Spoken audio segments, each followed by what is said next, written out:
So next concept వచ్చేసి recursive functions. So recursive function అంటే ఏంది? Recursive function is a function that calls it self. So recursive function, it is a function that calls it self. So దాన్నే recursive function అంటాం. So ఒక function రాసినప్పుడు దాని లోపల మళ్ళీ మనం ఏం చేస్తామంటే ఆ ఫంక్షన్నే కాల్ చేసేటట్టు రాస్తాము. దాన్నే మనం రికర్సివ్ ఫంక్షన్ అంటాము. సో మనం ఎప్పుడు రికర్సివ్ ఫంక్షన్స్కి వెళ్ళాలి? When should we go for the recursive functions? So ఎప్పుడైతే మనకి సేమ్ ప్రాబ్లం రిపీటెడ్గా సాల్వ్ చేయాల్సి వచ్చింది అనుకోండి, దానికి కూడా సేమ్ సొల్యూషన్ ఉందనుకోండి, అలాంటి కేసెస్లో మనం రికర్సివ్ ఫంక్షన్స్కి వెళ్తాము. So if you want to solve the same problem repeatedly, then we go for recursive function. So ఎక్కడైతే మనకి ప్రాబ్లమ్స్ అనేవి న్యాచురల్గా రికర్సివ్ ప్యాటర్న్స్లో ఉంటాయో అప్పుడు మనం రికర్సివ్ ఫంక్షన్స్కి వెళ్తాము. సో చూడండి, ఇక్కడ మీకు ఒక ప్రాబ్లం స్టేట్మెంట్ ఉంది.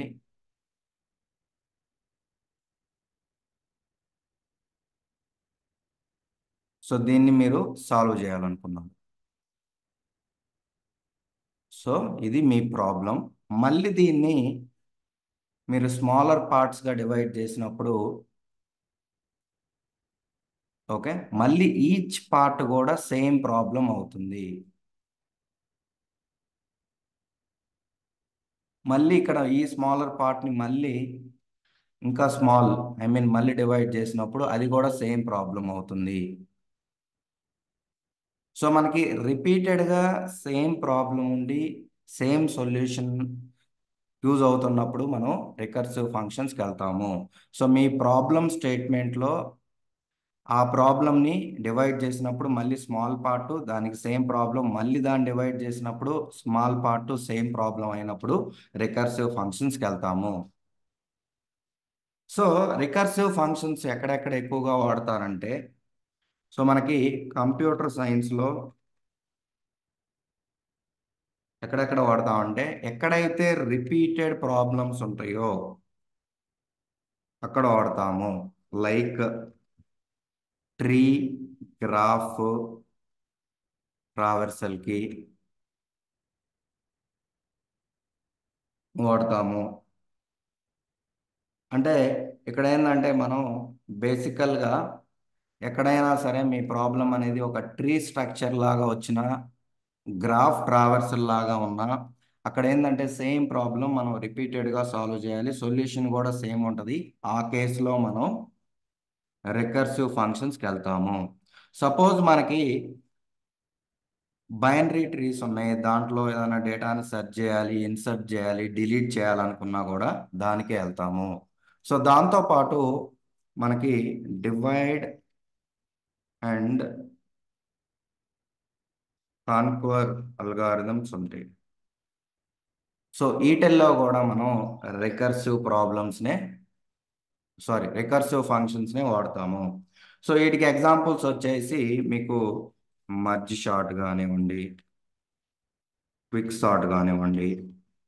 సో ఇక్కడ ఏంటంటే మీకు సేమ్ ప్రాబ్లం రిపీట్ అవుతూ ఉంటుంది, సేమ్ సొల్యూషన్ ఇస్తారు. So it's better to go for the recursive functions.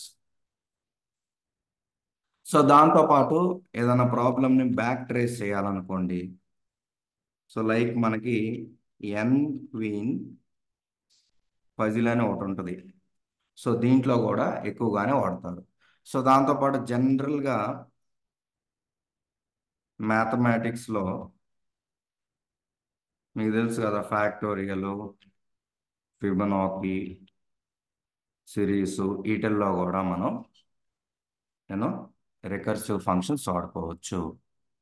So బేసికల్గా రికర్సివ్ ఫంక్షన్ అంటే ఆ ఫంక్షను మళ్ళీ అదే ఫంక్షన్ని రిపీటెడ్గా కాల్ చేస్తూ ఉంటుంది. సో మనం ఎప్పుడైతే సేమ్ ప్రాబ్లమ్ని రిపీటెడ్గా సాల్వ్ చేయాలి, దానికి కూడా సేమ్ సొల్యూషన్ అన్నప్పుడు రికర్సివ్ ఫంక్షన్స్కి వెళ్తాం. దీన్ని ఎక్కడెక్కడ ఎక్కువగా వాడతారంటే ఎక్కడైతే రిపీటెడ్ ప్రాబ్లమ్స్ ఉంటాయో లైక్ ట్రీ ఆర్ గ్రాఫ్ ట్రావర్స్లు. సో మీకు చెప్పినట్టు ఇక్కడ బైనరీ ట్రీస్లో, ఓకే, లేదా ఒక ప్రాబ్లమ్ని డివైడ్ చేసి దాన్ని సాల్వ్ చేయాల్సి వచ్చినప్పుడు కూడా divide and conquer like merge sort, quick sort, back tracing చేయాల్సినప్పుడు కూడా వాడతాము.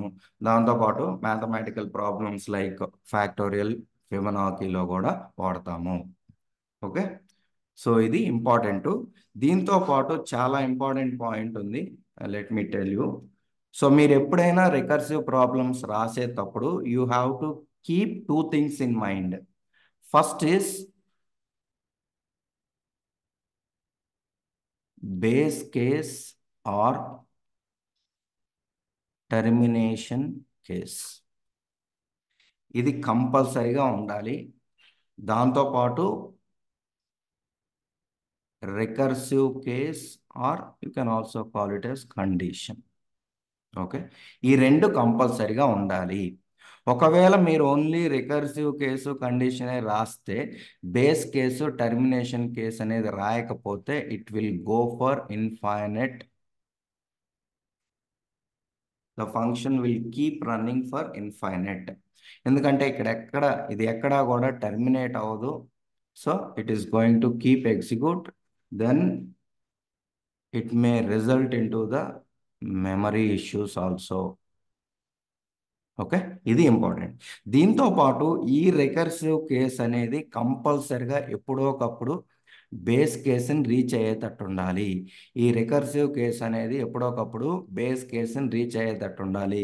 రీచ్ అవ్వకపోతే ఏమైంది, అది కూడా రన్ అవుతానే ఉంటుంది, మళ్ళీ మనకి మెమరీ ఇష్యూసే వస్తాయి.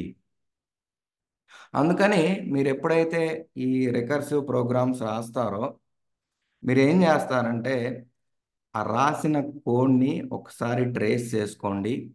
ఓకే, కరెక్ట్గా వర్క్ అవుతుందా లేదనేది. ఎందుకంటే if you are tracing right we can avoid the infinite loops. అది ఇంపార్టెంట్. ఓకే, సో మనకి ఏ రికర్సివ్ ఫంక్షన్ రాసినా మీరు కంపల్సరీగా బేస్ కేస్ అనేది రాయాలి, రికర్సివ్ కేస్ రాయాలి. ఈ బేస్ కేసు లేకపోతే ఇన్ఫైనైట్ వెళ్ళిపోయింది, రికర్సివ్ కేస్ లేకపోతే అసలు మన ప్రాబ్లమే సాల్వ్ చేయలేం. ఇంకోటి ఏంటంటే ఈ రికర్సివ్ ప్రాబ్లం కేసు రాసినా కానీ ఇది ఎప్పుడో ఒకప్పుడు బేస్ కేసుని రీచ్ అయ్యేటట్టు రాయాలి, లేకపోతే మనకి ప్రాబ్లం క్రియేట్ అయింది. ఆ ప్రాబ్లం వచ్చేసి ఇన్ఫైనైట్కి వెళ్ళిపోయింది, కంటిన్యూస్గా రన్ అవుతానే ఉంటుంది. రియల్ టైంలో ఇది ఎక్కువగా వాడరు. So as a concept we have to learn, I'm teaching, but real టైంలో మోస్ట్లీ ఎక్కడ కూడా మనం రియల్ టైం ప్రాజెక్ట్లో రికర్సివ్ ఫంక్షన్స్ అనేవి వాడం. ఎందుకంటే ఇవి మెమరీ అనవసరంగా కన్జ్యూమ్ చేస్తాయి, దాంతోపాటు ఇన్ఫైనైట్కి వెళ్ళేటట్టు ఉంటాయి. ఎందుకంటే మీరు కానీ కండిషన్ సరిగ్గా హ్యాండిల్ చేయకపోతే. సో మనం ఒక ప్రాబ్లం తీసుకున్నాం, ఫ్యాక్టోరియలే తీసుకుందాం.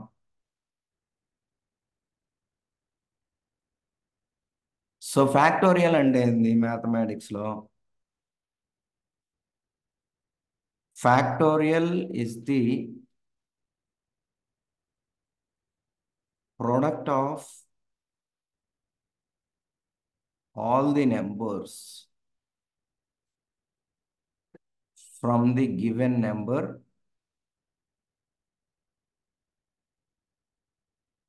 to the 1. సో ఏ నెంబర్కైనా ఫ్యాక్టోరియల్ తీసుకోండి, ఆ నెంబర్ నుంచి 1 వరకు మనం ప్రొడక్ట్ చేస్తే వచ్చే దాన్నే ఫ్యాక్టోరియల్ అంటాం. సో దీని ఫార్ములా ఎలా ఉంటుంది, ఎన్ ఫ్యాక్టోరియల్ అని రాస్తే ఎన్ ఇంటూ n-1 ఇంటూ n-2 ఇలా వెళ్తూ ఫైనల్లీ 1 అయ్యేంత వరకు మనం ఆ ఫ్యాక్టోరియల్ అనేది కనుక్కుంటూ ఉంటాం. సో మనకి ఎంతో స్టార్ట్ అయ్యి అంటే ఎన్ అనేది మీరు ఇచ్చిన నెంబర్ అయితే అది 1 వరకు వెళ్ళిద్ది. సో ఈ మధ్యలో వచ్చే నెంబర్స్ మధ్య మొత్తం మనం ప్రొడక్ట్ కనుక్కుంటే ఫ్యాక్టోరియల్ వచ్చింది.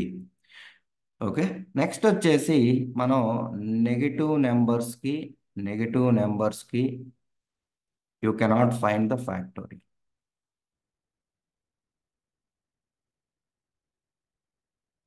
నెగిటివ్ నెంబర్స్కి ఫ్యాక్టోరియల్ కనుక్కోలేరు. సో మీరు రాసేటప్పుడు ఆ కండిషన్ మైండ్లో పెట్టుకొని దాన్ని కూడా హ్యాండిల్ చేయండి. Just you have to pass the message. Okay. So ఇప్పుడు 5 ఒక నెంబర్ ఫ్యాక్టోరియల్ కనుక్కోవాలంటే 5 ఫ్యాక్టోరియల్ అంటే n. సో ఇది n కదా, n factorial is equal to n into n-1 అంటే 5-1 అంటే 4 టు n-2 అంటే 3, n-3 అంటే 2, n-4 1. సో 1 వెళ్ళేంత వరకు వెళ్తాము. సో ఇలా అవును. రిపీటెడ్గా చేస్తుంటాము. సో ఇది అన్న ప్రొడక్ట్ చేస్తే మనకి 120 వస్తుంది. సో ఇప్పుడు మనం ఈ ఫ్యాక్టోరియల్ రికర్షన్ ద్వారా ఎలా రాయాలనేది చూద్దాం. యాజ్ ఎ అల్గారిథం వైజ్ ఎలా రాయాలనేది చూద్దాం.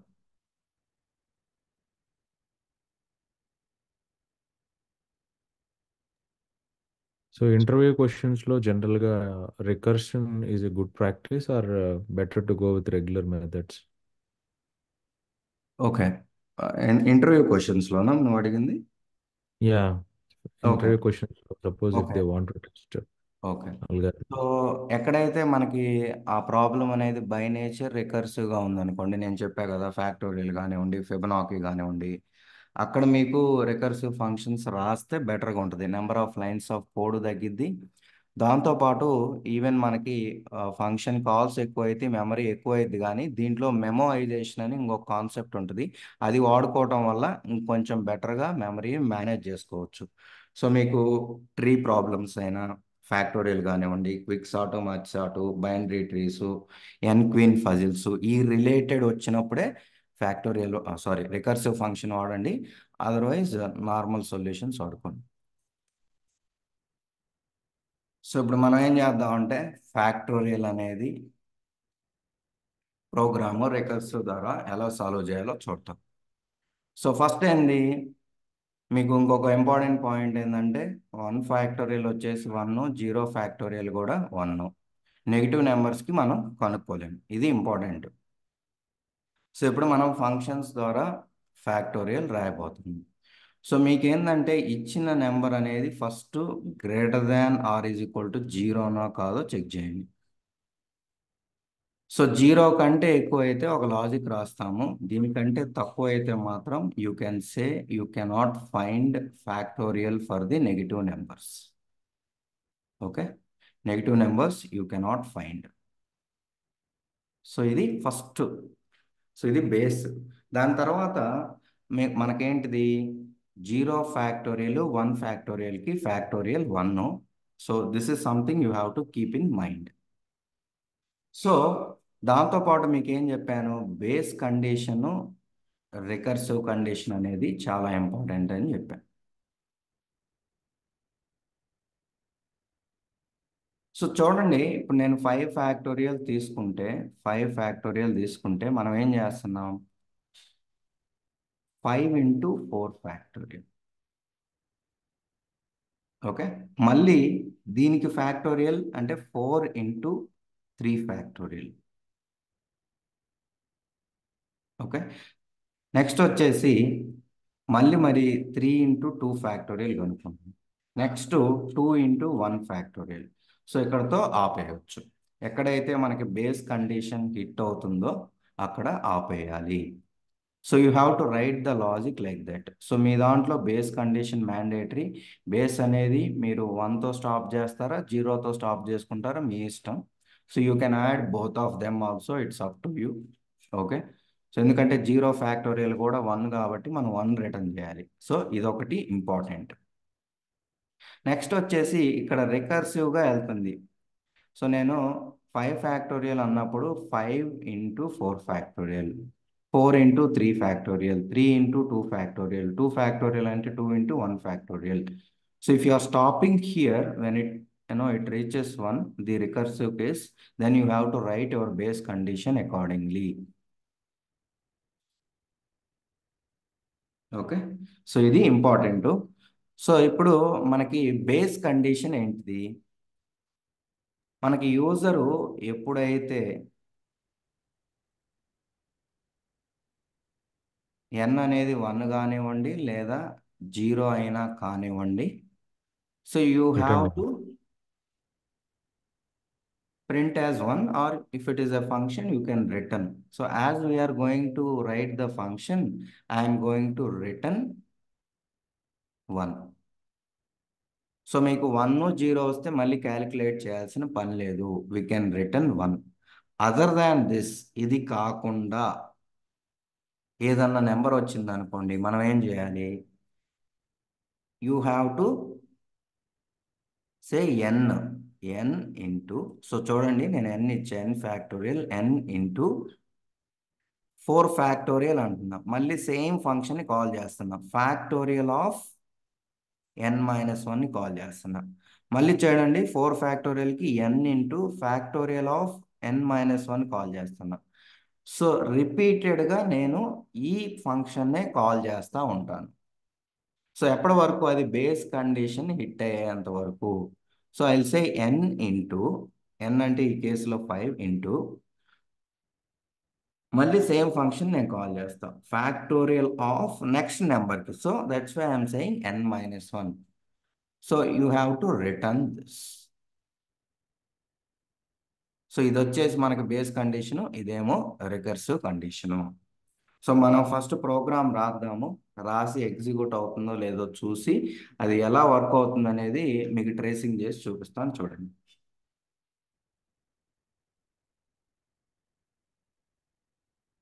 సో ఫస్ట్ మనకేంటిది, నెంబర్ అనేది యూజర్ దగ్గర నుంచి ఇన్పుట్గా తీసుకోవాలి, లేకపోతే ఫిక్స్డ్ నెంబర్ అయినా ఇచ్చుకోవచ్చు, it's up to you. So I will take dynamically from the user and I will use the input function. Enter a number to find the factorial. So first ఏంటిది, మనం factorial అనేది negative numbers కనుక్కోలేం. So if n greater than or equal to 0, then you go here. Otherwise I'll say print. If you are writing it as a function, you can write in the function. So నేనేం చేస్తానంటే దీన్ని function గానే రాస్తాను.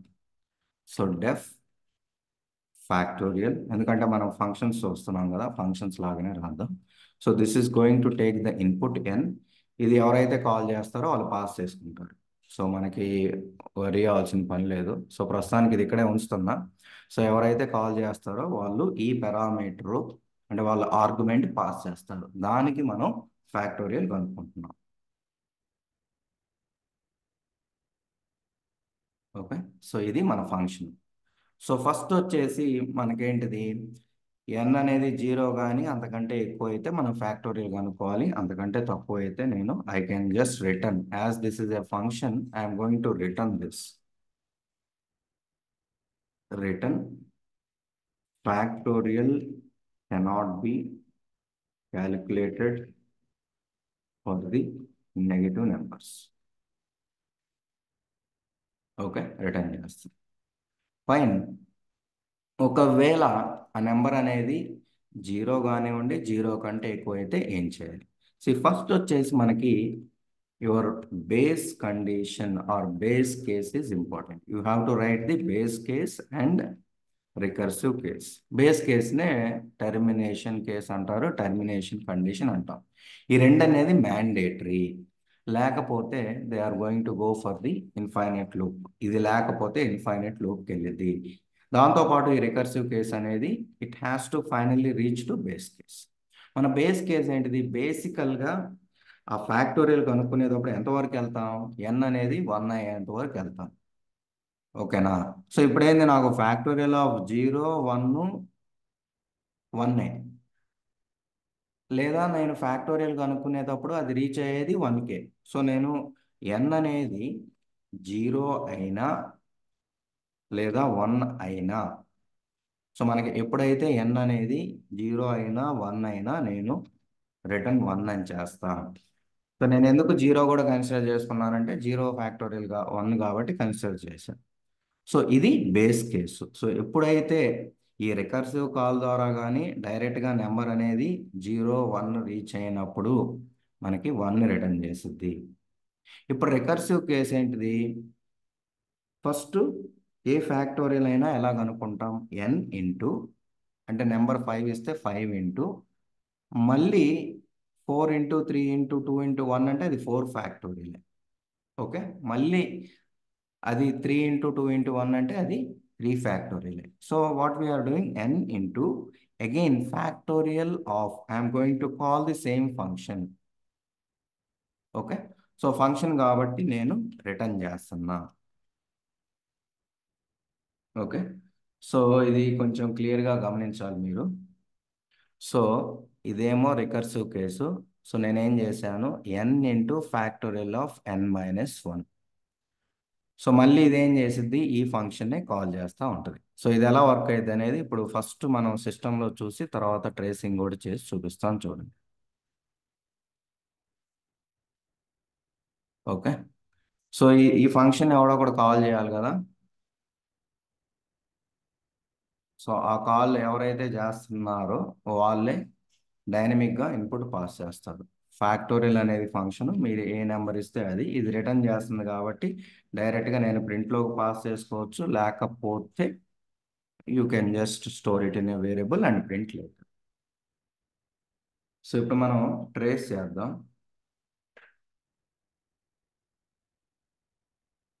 So same name out side లోపల ఉంది. If you want you can give the same name, different name. So that's up to you. Anyway అది ఇక్కడ point కాదు. So will start with the this debug చేస్తున్నా, చూడండి. So number 5 ఇచ్చి చూద్దాం.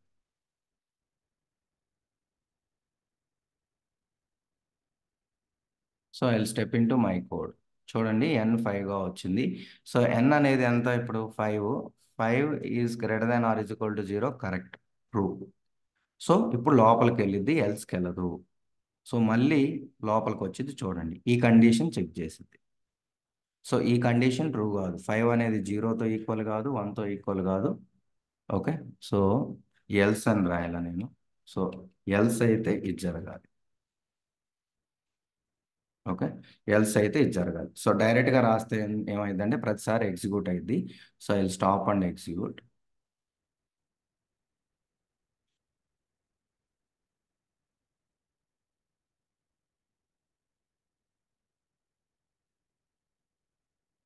Okay, so N వచ్చింది, ఇది గ్రేటర్. సో ఇక్కడికి వచ్చింది. సో ఈ కండిషన్ ట్రూ కాదు కాబట్టి ఇది ఎల్స్కి వెళ్ళింది. ఎల్స్కి వెళ్ళి ఏం చేస్తుంది, return, it is going to return n into factorial of n-1. n అంటే 5 ఇంటూ ఫ్యాక్టోరియల్ ఆఫ్ 5-1 అంటే 4. n ఇంటూ అంటే 5 ఇంటూ ఫ్యాక్టోరియల్ ఆఫ్ 4 అయింది. సో మనకి ఏమవుతుంది ఇక్కడ, ఈ ఎక్స్ప్రెషన్ మొత్తం నేను ఎవాల్యుయేట్ చేయాలంటే దీని అవుట్కమ్ కూడా రావాలి. సో దీని అవుట్కమ్ రావాలంటే ఇక్కడే మనకి ఫంక్షన్ కాల్ ఉంది కాబట్టి ఇప్పుడు ఇది వెళ్ళి మళ్ళీ ఫంక్షన్ కాల్ చేసిద్ది. సో ఇప్పుడు మనకేం జరిగిద్ది అంటే n into factorial of n-1 అంటే 5 ఇంటూ ఫ్యాక్టోరియల్ ఆఫ్ 4 అయింది. సో మళ్ళీ ఇది ఫంక్షన్ని కాల్ చేసిద్ది, చూడండి. మళ్ళీ ఫంక్షన్కి వెళ్ళింది. ఓకే, సో మళ్ళీ మనకేంది చెక్ చేసిద్ది, ఇది 0 కంటే ఎక్కువ, 0 కాదు 1 కాదు, మళ్ళీ ఏడకొచ్చిద్ది. ఏడకొచ్చి ఏం చేసిద్ది, ఈసారి 4 ఇంటూ ఫ్యాక్టోరియల్ ఆఫ్ 3 అయింది. మళ్ళీ కాల్ వెళ్ళిద్ది. సో మళ్ళీ దీనికి కూడా చెక్ చేసిద్ది. ఓకే, సో అది 0 కంటే ఎక్కువ, దాంతోపాటు 0 1 కాదు, మళ్ళీ ఏడకొచ్చింది. సో మళ్ళీ 3 ఇంటూ ఫ్యాక్టోరియల్ ఆఫ్ 2. ఓకే, మళ్ళీ ఈ ప్రతిసారి రిటర్న్ జరుగుతూనే ఉంటుంది. ఫంక్షన్ కాల్ వెళ్తూనే ఉంటుంది, రిటర్న్ జరుగుతూనే ఉంటుంది. So step in to my code. మళ్ళీ ఈసారి 2 ట్రూ, దీనికి మీట్ అయింది. ఓకే, ఈసారి 2 ఇంటూ 1 అయింది.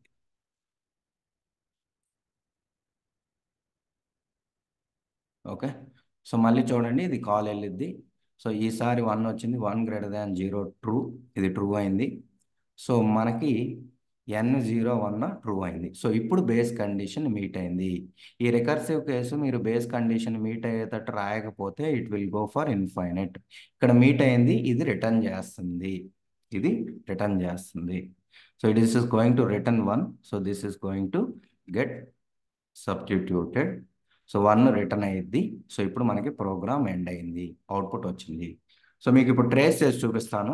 సో నేను ఫుల్గా కవర్ చేయాల. సో ఇది ఎలా వర్క్ అవుతుంది అనేది ఇంకొంచెం డెప్త్గా చెప్పాలి.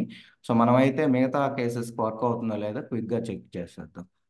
సో -1 ఇస్తే 1 ఇచ్చి -1 ఇస్తే factorial cannot be calculated work అవుతుంది. సో 0 ఇస్తే 1 వర్క్ అవుతుంది. 1 ఇస్తే వర్క్ అవుతుంది. So will give another number 8 and check. So this is working for all the numbers. సో ఇది ఎలా వర్క్ అయింది అనేది ఇప్పుడు మీకు ట్రేస్ చేసి చూపిస్తాను చూడండి.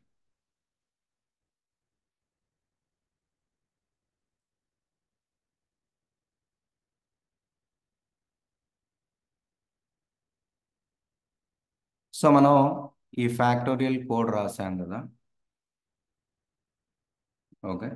సో ఎనీవే నేను if n greater than 0, if n greater than 0 అయితేనేమో మీకు ఎంటర్ అయింది, లేకపోతే we're telling negative numbers we can't calculate, negative numbers can't calculate ఇది.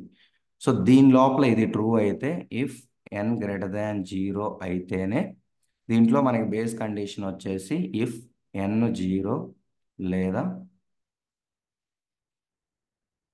1 అయితే we will return 1, else we will write the return n into factorial of n minus 1. కానీ ఈ ఫ్యాక్టరీలో అనేది ఫంక్షన్ ఏం కదా, ఇది బిల్ట్-ఇన్ ఫంక్షన్ అయితే కాదు. ఇది మనం రాసిన ఫంక్షన్, బిల్ట్-ఇన్ ఫంక్షన్ కూడా ఉంది, కావాలంటే వాడుకోవచ్చు. ఓకే, ఎన్ ఇంటూ ఫ్యాక్టోరియల్ అంటే ఫ్యాక్టోరియల్ లో ఈ ఫంక్షన్ కాల్ చేస్తాం కదా ఇక్కడ. ఈ ఫంక్షనే కాల్ చేస్తుంది. Okay, fine. ఓకే. సో ఇప్పుడు చూడండి, నేను n అనేది 5 ఇస్తాను, n 5 ఇచ్చాను. సో ఇప్పుడు ఏమైంది, ఇది ట్రూ అయింది, ఇది ట్రూ అయ్యి ఏడకి వచ్చింది. సో ఇది కూడా ట్రూ అయింది, ఇది ట్రూ కాదు ఎల్స్కి వచ్చింది. ఇప్పుడు ఏం జరుగుతుందో చూడండి. రిటర్న్ n అంటే ఎంత, 5 into factorial of n minus 1 అంటే 4. So factorial of n minus 1 అంటే యు ఆర్ కాలింగ్. సో ఇది మళ్ళీ సేమ్ ఫంక్షన్ని కాల్ చేస్తుంది, మళ్ళీ ఇక్కడికి వెళ్ళింది. ఇక్కడికి వెళ్ళి ఏం చేసింది, మళ్ళీ ఈసారి n 4 అయింది, ఇది ట్రూ, ఇది ట్రూ, ఇది ట్రూ కాదు ఎల్స్కి వచ్చింది. మళ్ళీ ఏం చేస్తుంది, return 4 into factorial of 3. So మళ్ళీ దీన్నే కాల్ చేస్తుంది, రిపీటెడ్గా సేమ్ ఫంక్షన్ని కాల్ చేస్తున్నాం. సో దాన్నే రికర్సివ్ కేస్ అంటాం. A function calls itself is called recursive case. మళ్ళీ ఈసారి 3 అయింది. సో ఇది ట్రూ అయింది, ఇది ట్రూ అయింది, ఇది ట్రూ కాదు ఎక్కడికి వచ్చింది. Return 3 into factorial of 2. Okay, మళ్ళీ 2 అయింది, ఫ్యాక్టోరియల్ ఆఫ్ 2కి దీన్నే కాల్ చేస్తుంది. సో ఇది ట్రూ అయింది, ఇది ట్రూ అయింది, ఇది కాదు ఎక్కడికి వచ్చింది. Return 2 into factorial of 1. So మళ్ళీ ఫ్యాక్టోరియల్ ఆఫ్ 1కి దీన్నే కాల్ చేస్తాం. ఇది ట్రూ అయింది, ఇది ట్రూ అయింది, ఇది కూడా ట్రూ అయింది. So this is going to return finally 1. Okay, ఇప్పటి నుంచి క్లియర్గా చూడండి. సో మనం దీనికి ఫ్యాక్టోరియల్కి కాల్ చేయమని ఫ్యాక్టోరియల్ ఆఫ్ 1 అని కాల్ చేసాము. ఇది ఎంతటితో అయిపోయింది, రిటర్న్ 1. సో ఇక్కడి నుంచి మనకి కాల్ వెళ్ళట్లా, సో ఇక్కడతో స్టాప్ అయిపోయింది. ఎవరు కాల్ చేశారు, ఫ్యాక్టోరియల్ ఆఫ్ 1 కాల్ చేసింది. ఇది ఏం రిటర్న్ చేస్తుంది, 1 రిటర్న్ చేస్తుంది. ఇక్కడ సబ్స్టిట్యూట్ అయింది, ఎవరైతే కాల్ చేశారో వాళ్ళు 1ని రిటర్న్ చేశారు. మళ్ళీ మనకి 2 ఇంటూ 1 అది 2. దీన్ని ఎవరు కాల్ చేశారు, ఇది కాల్ చేసింది. సో మనకి ఇది రిటర్న్ చేస్తున్నాం, 2 రిటర్న్ చేస్తున్నాం. మళ్ళీ 3 ఇంటూ 2 6. దీన్ని ఎవరు కాల్ చేశారు, ఇది. సో దానికి మనం రిటర్న్ చేయాలి కదా కాల్ చేసినప్పుడు వాల్యూని, అది 6 అయింది.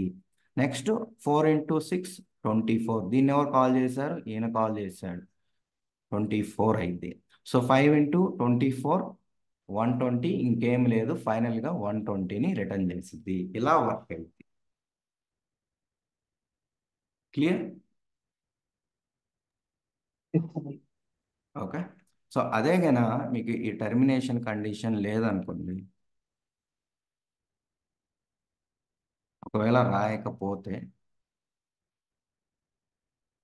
రిపీటెడ్గా అదే జరుగుతూ ఉంటుంది.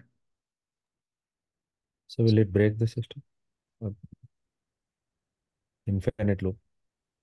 సో అలా ట్రై చేయమాకండి. ఇది ప్రాబ్లమ్స్ని క్రియేట్ చేసి. ఓకే, సో ఇలా మనకి రికర్సివ్ ప్రాబ్లమ్స్ అనేవి రాసుకోవచ్చు. ఈవెన్ మీరు ఫిబొనాకీ సిరీస్ కూడా రాసుకోవచ్చు, ఇలానే కొంచెం సిమిలర్గానే ఉంటుంది. సో ఈ ట్రేసింగ్ అయితే అర్థమైందిగా ఎలా వర్క్ అవుతుంది అనేది. Okay,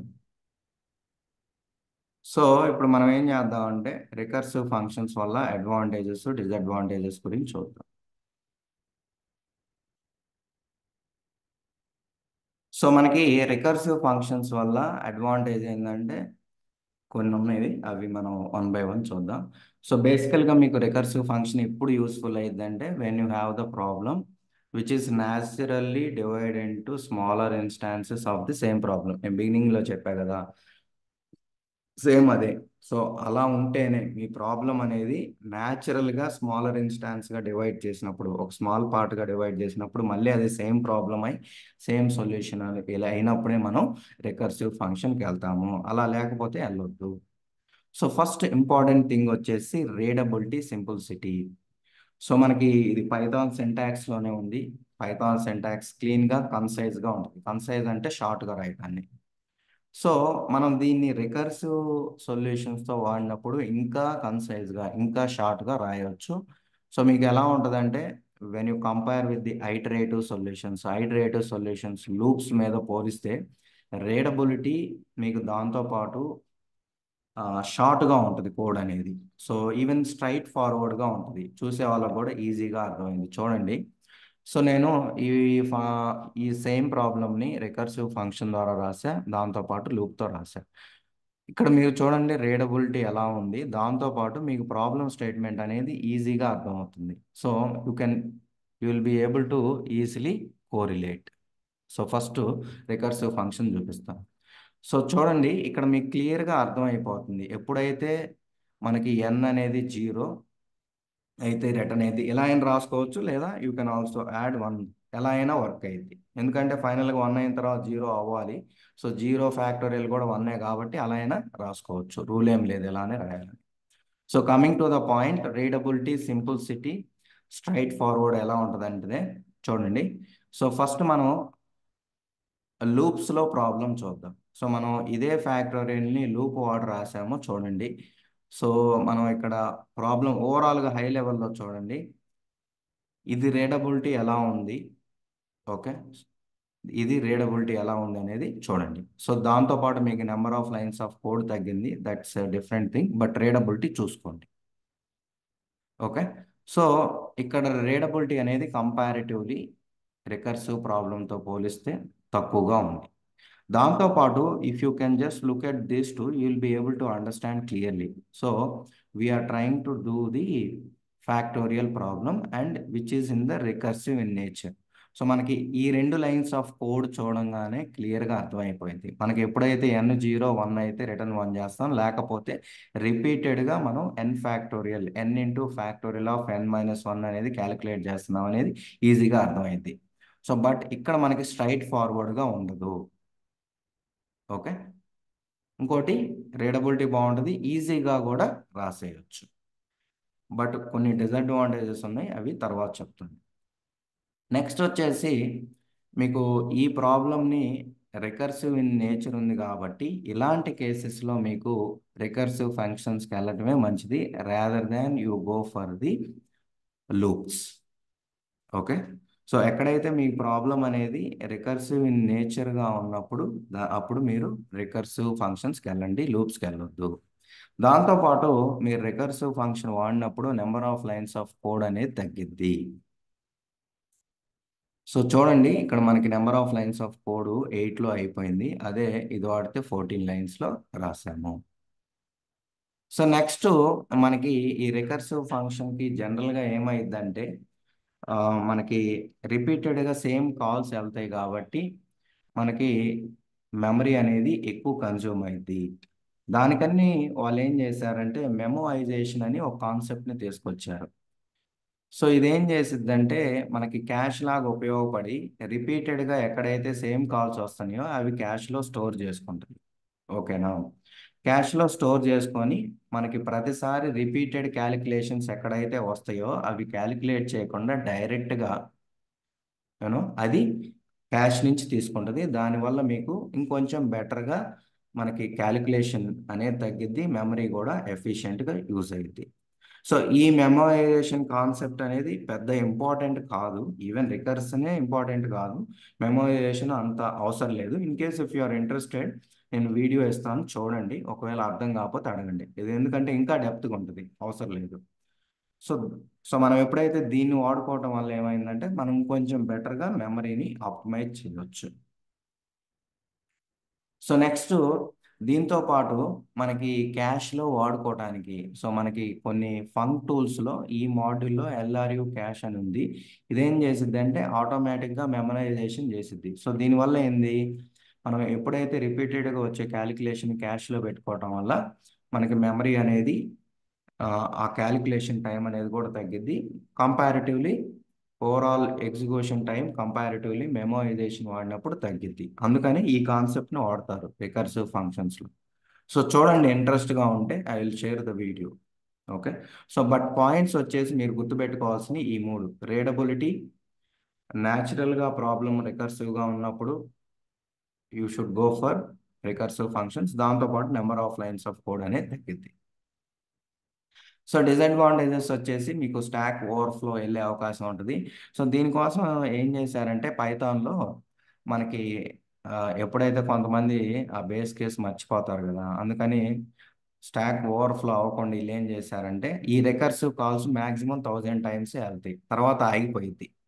okay. ఎందుకంటే మెమరీ ఇష్యూస్ రాకుండా ప్రివెంట్ చేయడం కోసమని 1000 రికర్సివ్ కాల్స్ ఇచ్చారు. అందుకే మనకి ఈ ప్రోగ్రామ్ ఇందాక రన్ చేసిన కొంత టైం తర్వాత ఆగిపోయింది, ఎందుకంటే పైథాన్లో ఇన్బిల్ట్గా మెమరీ ఇష్యూస్ రాకుండా స్టాక్ ఓవర్ఫ్లో జరగకుండా మనకి 1000 కాల్స్ వరకే ఇచ్చారు. ఇన్ కేస్ మీకు కావాలనుకుంటే ఇంక్రీజ్ చేసుకోండి, you have to be cautious. Okay, అది ఇంపార్టెంట్. సో దీనికి పైథాన్లో కూడా కైండ్ ఆఫ్ సొల్యూషన్ కూడా ఇచ్చారు, ఇన్ఫైనైట్ లూప్కి వెళ్ళకుండా. సో దాంతోపాటు మీకు ఏంది, సేమ్ ఫంక్షన్ని రిపీటెడ్గా కాల్ చేయటం వల్ల మనకి స్టాక్ ఫ్రేమ్ అనేది ఎక్కువగా వాడుతుంటాం. సో దీనివల్ల ఓవరాల్గా ఇది స్లో అయిపోయింది comparatively with the iterative solutions లూప్స్తో పోలిస్తే ఇది రిపీటెడ్ కాల్స్ రావటం వల్ల మనకి స్లో అయిపోయింది. సో దాన్ని అవాయిడ్ చేయడం కోసమని, దాన్ని బెటర్ చేయడం కోసమని మెమోరైజేషన్ కాన్సెప్ట్ వచ్చింది. సో దాంతోపాటు మీకు మెమరీ కన్జంప్షన్ కూడా ఎక్కువగా ఉంటుంది. సో ఎప్పుడైనా రికర్షన్ డెప్త్ అనేది ఎక్కువైంది అనుకోండి, సో మీకు మెమరీ కన్జంప్షన్ అనేది ఎక్కువగా ఉంటుంది. ఇంకోటి మీకు బిగినింగ్లోనే చెప్పాను, సో ఇది రాయటానికి చూడటానికి ఈజీగా ఉన్నా ఈ లోపల ఎలా అర్థమవుతుందని తెలుసుకోవడం చాలా కష్టంగా ఉంటుంది. ఎస్పెషల్లీ కాలేజ్ స్టూడెంట్స్ కాలేజీలో ఉన్నప్పుడు ఎలా ఉంటుందంటే మనకి ప్రోగ్రామ్ అవుట్పుట్ రావాలి కదా. సో నార్మల్ ప్రోగ్రామ్ అయితే బై హార్ట్ చేయాలంటే గుర్తుపెట్టుకోవాలంటే కష్టం. ఇదైతే జస్ట్ ఈ 3 లైన్స్ గుర్తుపెట్టుకుంటే చాలు, బై హార్ట్ చేసి రాస్తారు. Number of lines of code తక్కువైంది, రీడబిలిటీ బాగానే ఉంటుంది, బట్ అది ఎలా వర్క్ అయింది అనేది వాళ్ళకి అర్థం కాదు. సో బిగినర్స్కి ఎలా ఆ రికర్సివ్ కాల్స్ వెళ్తాయి, ఎలా వర్క్ అయింది అనేది కొంచెం డిఫికల్ట్గా ఉంటుంది, హార్డర్గా ఉంటుంది. ఓకే. సో అది ఒక డిసడ్వాంటేజ్. సో డీబగ్గింగ్ కూడా మనకి కొంచెం డిఫికల్ట్గా ఉంటుంది. ఇన్ కేస్ మిగిన ఎక్స్ప్లిసిట్ మనం బేస్ కేస్ అనేది లేదనుకోండి, మీకేమైంది, ఇన్ఫైనైట్ లూప్కి వెళ్ళిద్ది, బేస్ కేస్ అనేది రాయాలి. ఓకే. సో లేకపోతే అనవసరంగా మెమరీ అనేది కన్జంప్షన్ ఎక్కువగా అయింది. ఇందాక మనం డీబగ్ చేసిన ఇంటర్నల్గా ఎలా వర్క్ అవుతుంది అనేది మీకు ఇక్కడ లోపల మళ్ళీ చూపించిన దాకా అర్థం కాల. ఆ ఇంటర్నల్ లాజిక్ కూడా డీబగ్గింగ్లో కొంచెం డిఫికల్ట్గా ఉంటుంది. ఓకే.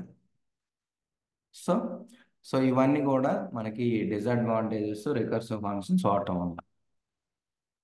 బట్ ఇన్ని డిసడ్వాంటేజెస్ ఉన్నా కానీ మీకు ఎక్కడైతే ప్రాబ్లం అనేది న్యాచురల్గా స్మాలర్ ప్రాబ్లమ్గా డివైడ్ చేసినప్పుడు అది రికర్సివ్ ఇన్ నేచర్ ఉంటే, లైక్ ట్రీ ట్రావర్సల్లో డివైడ్ కాన్ఫర్లా ఉంటే మాత్రం కంపల్సరీగా రికర్షన్నే వాడుకోండి. That is going to give you the number of lines of code optimization బాగుంటుంది మీకు. కంపారిటివ్లీ విత్ ది ఐటరేటివ్ సొల్యూషన్స్తో మీకు రికర్సివ్ నేచర్ ఉన్నప్పుడు ఇదే వాడుకోండి, ఇదే బెటర్గా పెర్ఫామ్ చేస్తుంది. రికర్సివ్గా లేకపోతే మాత్రం loops will perform better. Okay. So ఇది ఏమైనా డౌట్స్ ఉంటే అడగండి. ఒక చిన్న కాన్సెప్ట్ లోకల్ గ్లోబల్ ఉంది, అది కంప్లీట్ చేయడానికి ట్రై చేస్తాను.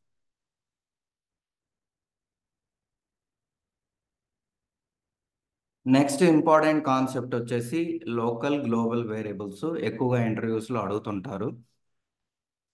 So this is important concept. So first వచ్చేసి లోకల్ వేరియబుల్ అంటే ఏంది, గ్లోబల్ వేరియబుల్ అంటే ఏంది.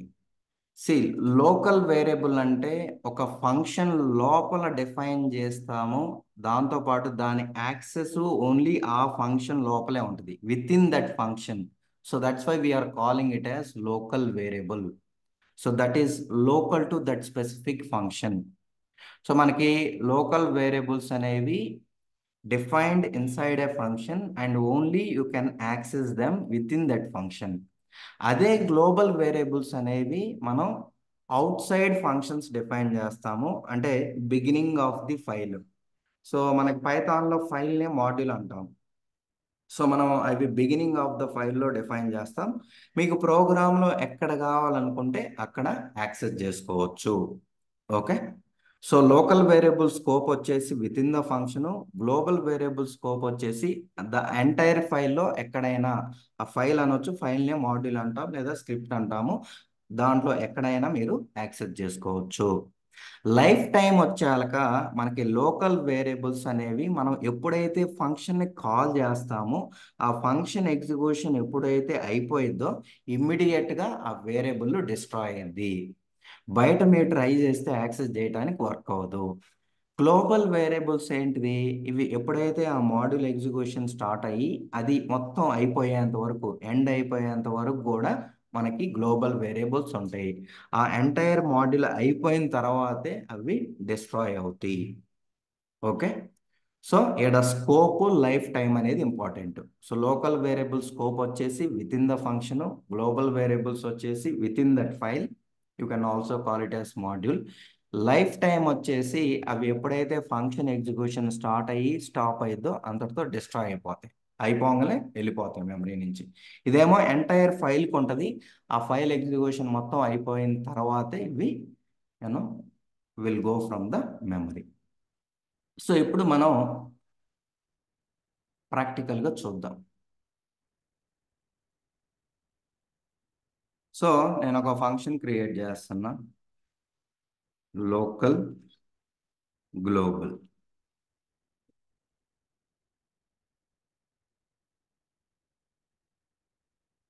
సో నేనేం చేస్తున్నానంటే ఒక వేరియబుల్ క్రియేట్ చేస్తున్నా, జస్ట్ ప్రింట్ చేస్తున్నా.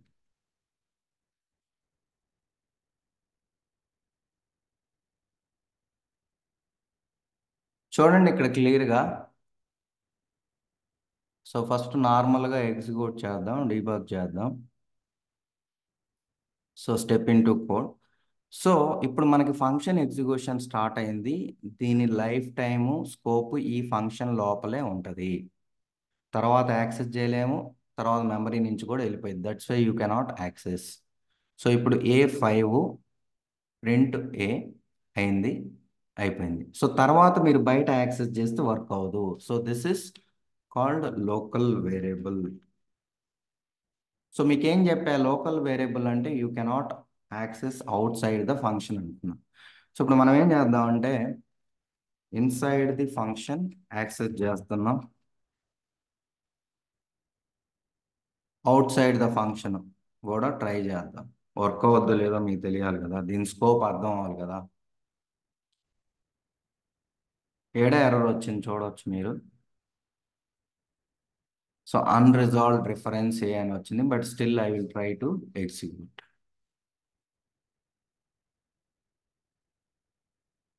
ఓకే. సో ఈ ఫంక్షన్ కాల్ లోపలికి వెళ్ళిద్ది, ఇక్కడ ప్రింట్ అయ్యిద్ది. ఓకే. తర్వాత ఈ లైన్కి వచ్చింది చూడండి, మనకు already local variable inside the function work అయింది, outside the function you can't access. So you will get an error.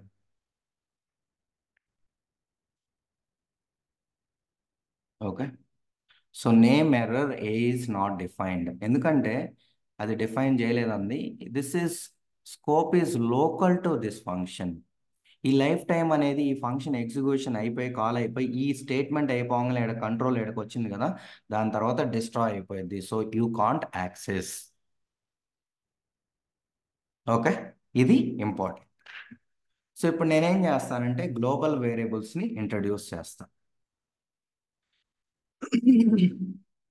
So A equal to 5 అని రాస్తా, 10 అని రాస్తా. So just to have the difference. So ఇప్పుడు క్లియర్గా observe చేద్దాం. ఇక్కడ function లోపల మనం గ్లోబల్ వేరియబుల్ని ఎలా యాక్సెస్ చేయాలి ఏంటనేది చూద్దాం. సో ప్రస్తుతానికి లోకల్ని కామెంట్ చేస్తున్నా, జస్ట్ గ్లోబల్తో ట్రై చేద్దాం, తర్వాత కాంబినేషన్తో ట్రై చేద్దాం.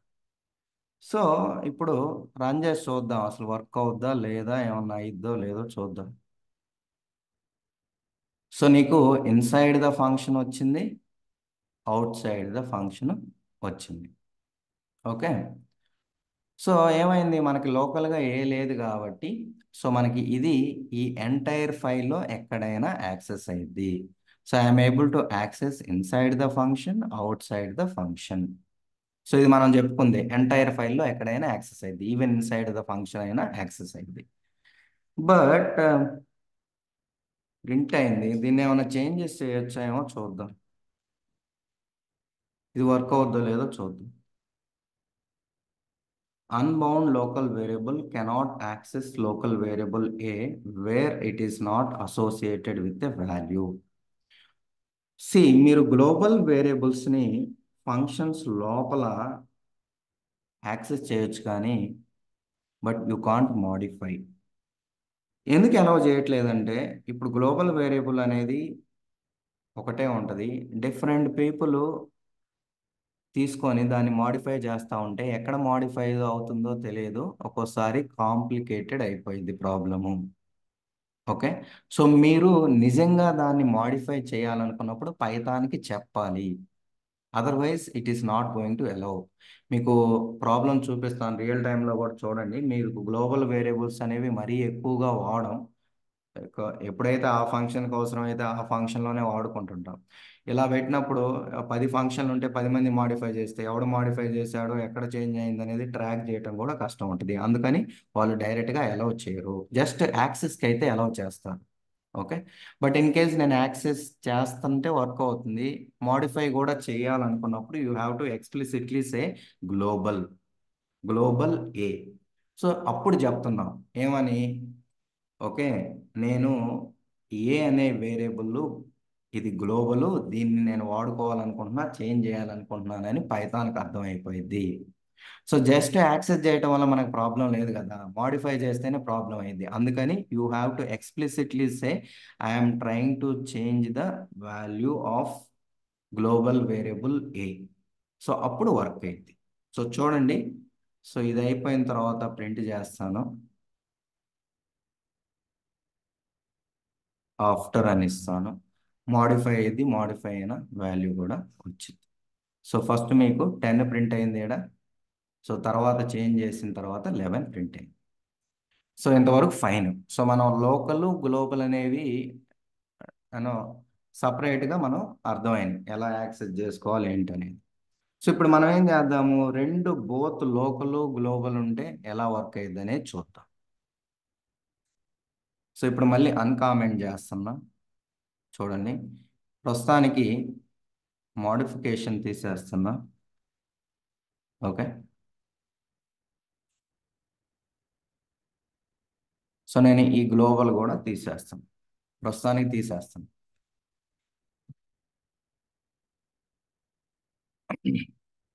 సో ఇప్పుడు చూడండి, మనం A10 ఉంది, ఇది గ్లోబల్ వేరియబుల్, ఇక్కడ A5 ఉంది, ఇది లోకల్ వేరియబుల్. ఓకే, సో ఇప్పుడు ఏది ప్రింట్ అయ్యిద్ది ఏంటనేది చూద్దాం. బేసికల్గా మనకి global variable local variable same నేమ్తో ఉన్నప్పుడు అప్పుడే కదా కాన్ఫ్లిక్ట్ వచ్చేది, ఏది వాడేది అనేది. సో మనకి ఎప్పుడైతే లోకల్ వేరియబుల్ గ్లోబల్ వేరియబుల్ రెండు సేమ్ నేమ్తో ఉన్నప్పుడు with in the function the priority goes to local.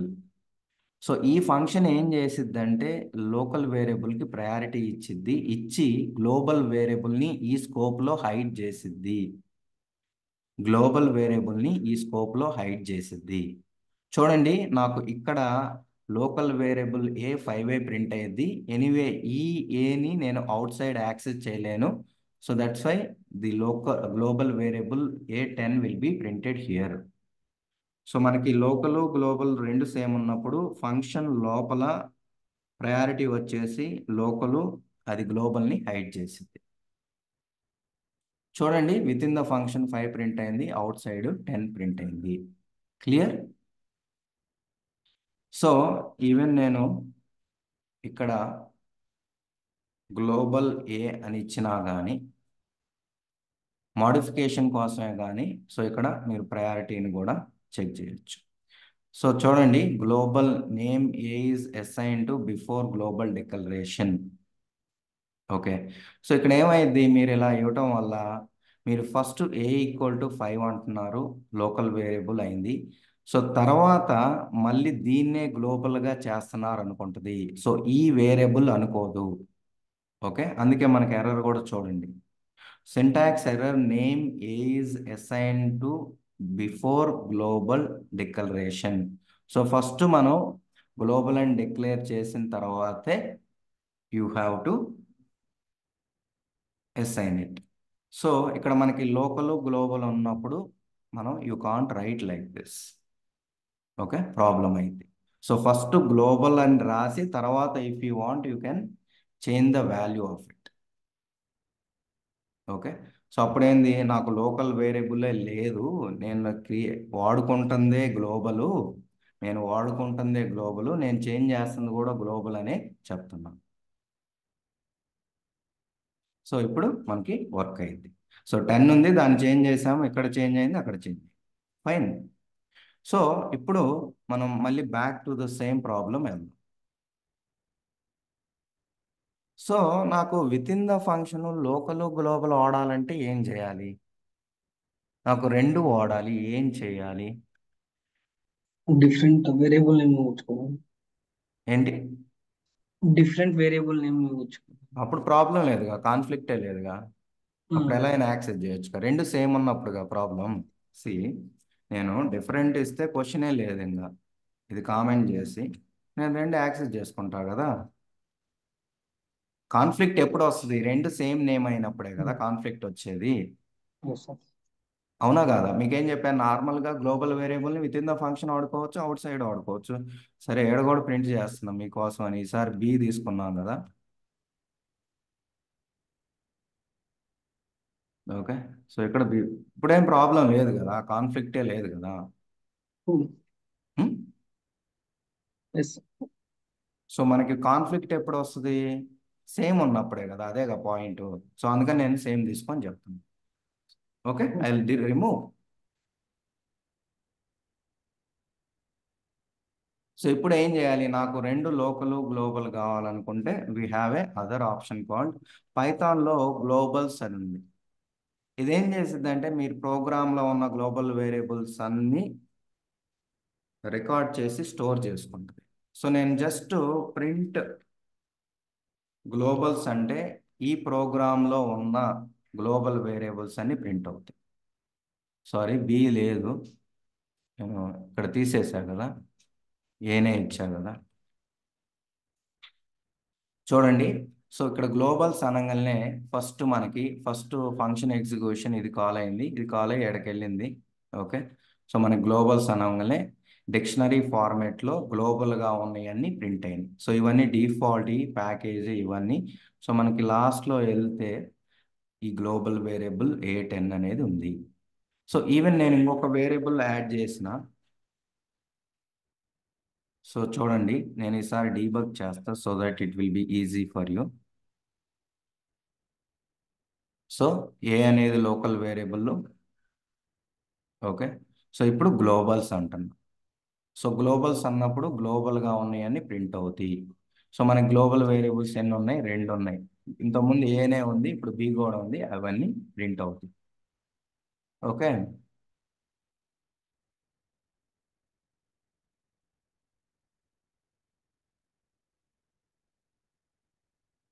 So ఇప్పుడు ప్రింట్ అయింది, ఫైన్. నెక్స్ట్ ఇన్సైడ్ ఏ, అది ప్రింట్ అయ్యింది. సో ఇప్పుడు ఫంక్షన్ ఎగ్జిక్యూషన్ టర్మినేట్ అయ్యి అవుట్ సైడ్ కూడా ప్రింట్ అయ్యి. సో ఇప్పుడు నేను లోకల్ గ్లోబల్ రెండు యాక్సెస్ చేయాలనుకుంటున్నా కదా. మీరు క్లియర్గా గమనిస్తే ఇది డిక్షనరీ ఫార్మేట్లో ఉంది గ్లోబల్స్. సో డిక్షనరీలో మనకి కీ ఇస్తే వాల్యూ వస్తుంది కదా. ఏముంది, నాకు ఇప్పుడు రెండు సేమ్ నేమ్ ఉన్నా కానీ నాకు లోకల్ వేరియబుల్ని గ్లోబల్ వేరియబుల్ని రెండుని యాక్సెస్ చేయొచ్చు inside the function. This is local variable. Okay,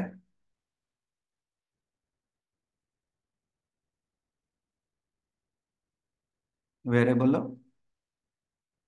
out side the function మనకి గ్లోబల్ వేరియబుల్ A10 ఉంది. సో ఇది ఎలాగో డిక్షనరీ ఇస్తుంది కదా. ఓకే, డిక్షనరీలో కీ పాస్ చేసామనుకోండి ఆ వాల్యూ ఇచ్చింది. సో ఇది గ్లోబల్సే ఇస్తుంది, అంటే ఇది ఓన్లీ గ్లోబల్ వేరియబుల్సే ఇస్తుంది. సో ఇప్పుడు చూడండి, నేను డీబగ్ చేస్తా. సో ఏడకు వచ్చింది, ఇప్పుడు ప్రింట్ అయ్యి చూడండి, గ్లోబల్స్ అంటున్నాం. సో మనకి ప్రోగ్రాంలో ఉన్న గ్లోబల్ వేరియబుల్స్ అన్నీ వస్తాయి. సో నేను ఏ అంటున్నా, కీ ఇస్తున్నా కాబట్టి గ్లోబల్ వేరియబుల్ 10 ప్రింట్ అయ్యింది. చూడండి, మళ్ళీ ఇప్పుడు లోకల్ వేరియబుల్ 5 ప్రింట్ అయ్యింది. మనకి అవుట్ సైడ్ ఎనీవే గ్లోబలే ఉంటుంది, లోకల్ యాక్సెస్ అవ్వదు కదా. సో అవుట్పుట్ చూడొచ్చు. ఇలా మనం లోకల్ గ్లోబల్ రెండు యాక్సెస్ చేసుకోవచ్చు విత్ ద సేమ్ నేమ్ ఉన్నప్పుడు. మీకు కావాలంటే మాడిఫై కూడా చేసుకోవచ్చు. సో ఇది డిక్షనరీ కదా. ఓకే, సో ఇదేమి ఇస్తుంది మనకి,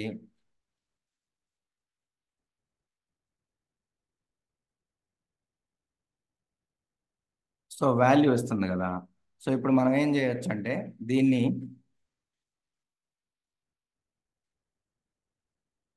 చేంజ్ చేయాలనుకుంటే చేంజ్ చేసుకోవచ్చు. నేను గ్లోబల్ని 15గా చేంజ్ చేస్తున్నా. Okay, I'm just printing after that also.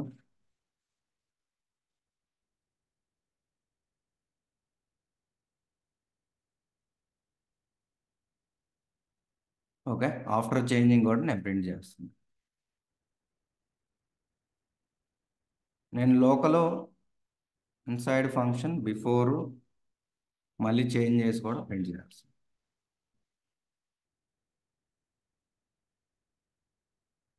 So ఇప్పుడు డీబగ్ చేస్తున్నా చూడండి. మనం ఏం చేస్తున్నాం అంటే ఫస్ట్ ఇక్కడ ఏంటంటే ఈ ఏ అనేది లోకల్.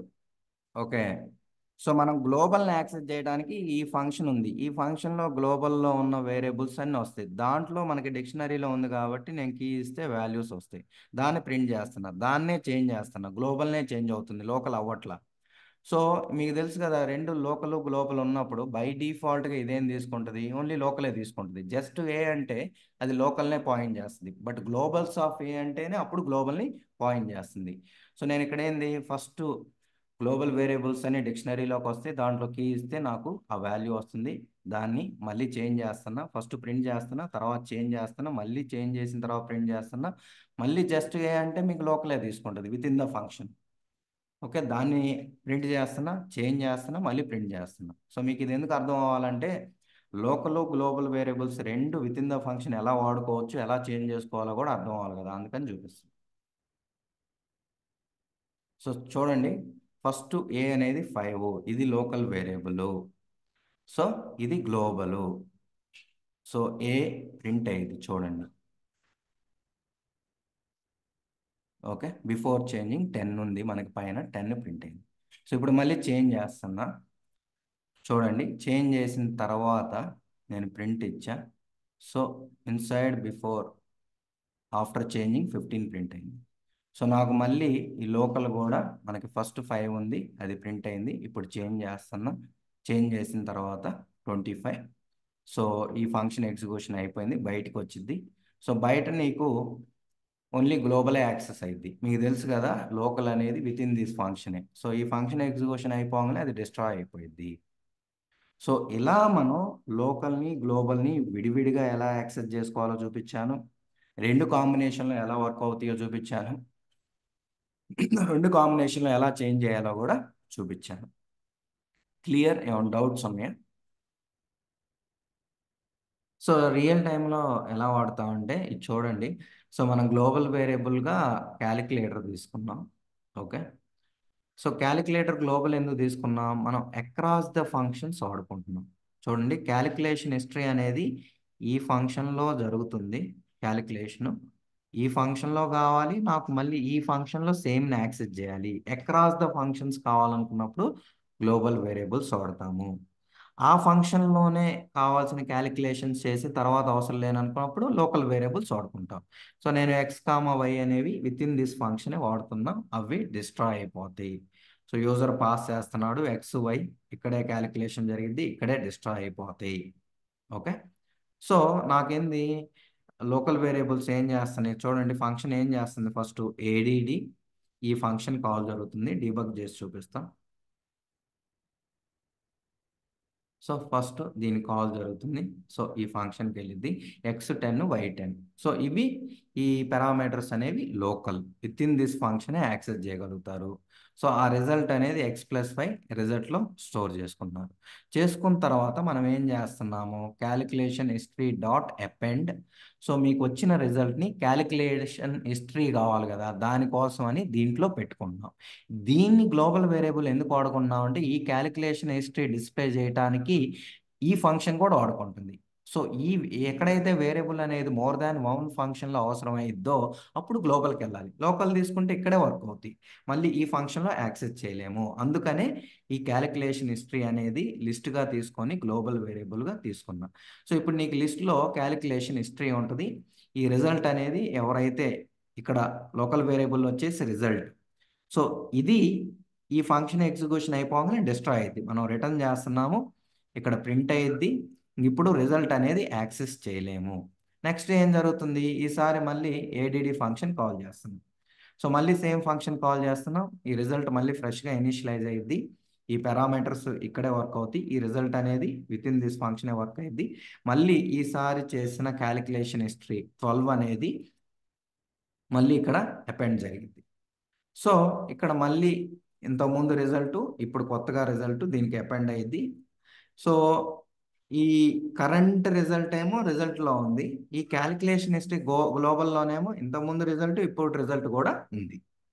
సో ఇప్పుడు మనకి ఆ రిజల్ట్ అనేది మెమరీ నుంచి వెళ్ళిపోయింది కదా.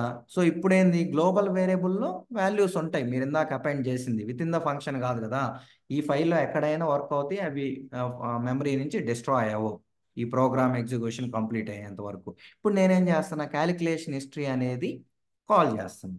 కాల్ చేసినప్పుడు ఇది గ్లోబల్ వేరియబుల్ కాబట్టి నేను ఇందాక జరిగిన మోడిఫికేషన్స్ అన్నీ ఏడు ఉంటాయి, అదే లోకల్ అయితే అక్కడే డిస్ట్రాయ్ అయ్యేది. సో ఇప్పుడు ఏం చేస్తున్నా, ఇది లిస్ట్ కాబట్టి ప్రతి క్యాలిక్యులేషన్ హిస్టరీ ఇందాక రిజల్ట్ని నేను ఐటరేట్ చేసి ప్రతి ఒక్కదాన్ని నేను ప్రింట్ చేస్తున్నాను. ఓకే. చూడండి మనకి ఆ క్యాలిక్యులేషన్ 10+20 అనేది ఆ క్యాలిక్యులేషన్ హిస్టరీ అనేది మనకి డిస్ప్లే అయింది. అదే లోకల్లో అయితే మనం ఎడ యాక్సెస్ చేసుకోవాలి కాదు. సో రియల్ టైంలో మీరు అక్రాస్ ద ఫంక్షన్ వాడుకోవాలనుకున్నప్పుడు గ్లోబల్కి వెళ్ళండి, ఓన్లీ ఆ ఫంక్షన్ లోపల వాడుకోవాలనుకున్నప్పుడు ఇలా లోకల్కి వెళ్ళండి. ఇది రియల్ టైం యూజ్. ఇందాక చెప్పింది కాంప్లికేట్ చేసి ఎందుకు చెప్పానంటే మీకు అర్థం అవటం కోసం చెప్పారు. రియల్ టైంలో ఇలానే వాడుకుంటాం, within the function only ఓ ఫంక్షన్లో వాడుకోవాలనుకుంటేమో లోకల్, అక్రాస్ ద ఫంక్షన్ అంటే గ్లోబల్కి వెళ్ళండి. సో ఇది లోకల్ గ్లోబల్ వేరియబుల్స్ గురించి, ఇది చాలా ఇంపార్టెంట్.